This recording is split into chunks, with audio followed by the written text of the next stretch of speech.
New tonight, one Bellevue Public Schools agenda item draws a crowd and emotional testimony. It has to do with the district's regulation for transgender students. Our Bella Caracta reports on the changes to the regulation that's been in place for a decade. She joins us live in the studio. Bella?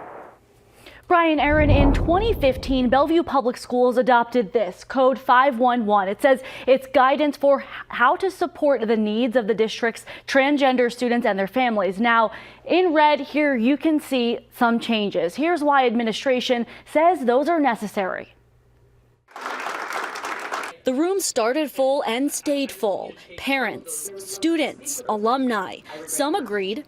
I want to commend you. Others didn't. You should not adopt this change. Some of the changes, it allows teachers to disclose a student's transgender status to others, including parents.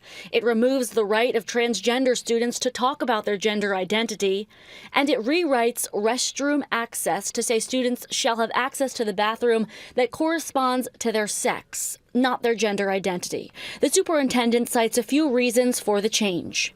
We've had concerned students, we've had concerned parents about this policy. And earlier this month, the Department of Education sending this letter requesting schools certify they're not using DEI or else they'll lose federal funding. $10 million is what we get in federal money, and that does mean a lot to this school district. Speaking personally, we cannot afford to lose $10 million.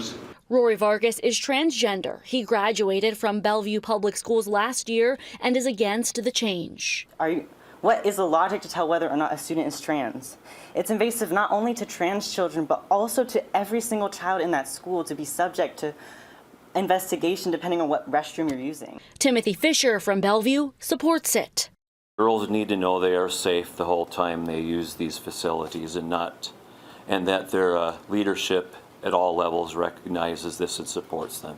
In the end, after more than an hour of public comment, the board unanimously voted to approve the change.